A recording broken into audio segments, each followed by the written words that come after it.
Quand elle a ses règles déjà, cela marque la maturité de son système reproducteur, ça marque sa fécondité, ça nous dit aussi qu'elle peut avoir un bébé et qu'elle peut accoucher aussi.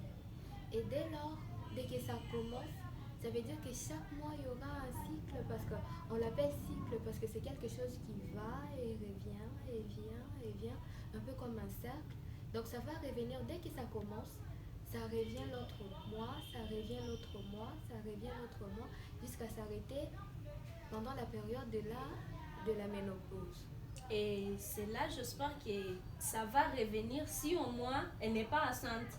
Et également, effectivement, Oui, oui. si elle n'est pas, si elle, elle rencontre un homme par hasard pendant cette période, elle peut tomber enceinte parce que déjà, ça marque que son appareil est mature, est capable de porter un bébé, Oui.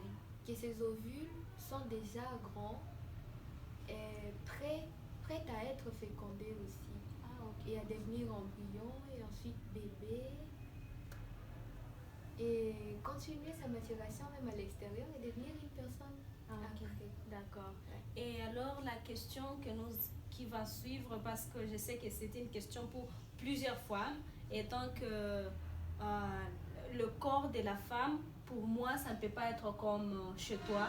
Par exemple, pour moi, quand je me prépare pour mes règles, j'ai des boutons qui viennent sur mon visage. Il y a d'autres femmes qui ont, donc on a différentes façons de se préparer pour ces règles. Et il y a aussi différentes sortes de douleurs qui viennent quand on se prépare pour ces règles. Et maintenant, est-ce que vous pouvez nous parler un peu, nous dire quelles sont les douleurs qui sont normales et quand est-ce qu'on peut aller voir un médecin? Ou soit d'abord, est-ce que c'est normal d'avoir des douleurs? Vous allez nous en parler. D'accord, et sans plus tarder, j'y vais.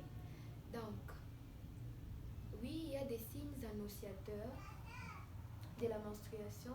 C'est entre autres ce que tu as dit, des boutons qui apparaissent sur le visage. Ouais. Il y a aussi les seins Ça qui fait un peu mal. prend un peu de volume, avec le bout, avec les tétines qui deviennent un peu douloureuses si on peut essayer de toucher, ça fait un peu mal.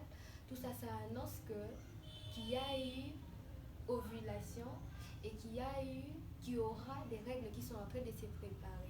Il y a aussi la température qui peut varier. Des fois, on a très chaud, après, on a très froid. Oui, comme tu l'as dit, c'est subjectif, ça dépend d'une femme à une autre. En tout cas, si on essaie de sonder et de parler aux jeunes filles, on va trouver encore beaucoup de signes qui annoncent, qui sont annonciateurs, qui sont précurseurs de la menstruation. Il y en a. Oui. Ouais. Je pense que c'est répondu. Hein. Oui, oui. Et alors pour la douleur? Oui, pour la douleur, en premier lieu, les douleurs sont normales.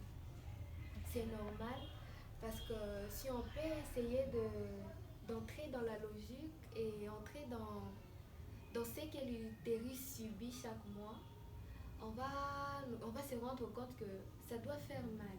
Parce que moi, je compare toujours ça avec un peu comme un petit exercice qu'on peut essayer de faire. Vous allez essayer, vous toutes.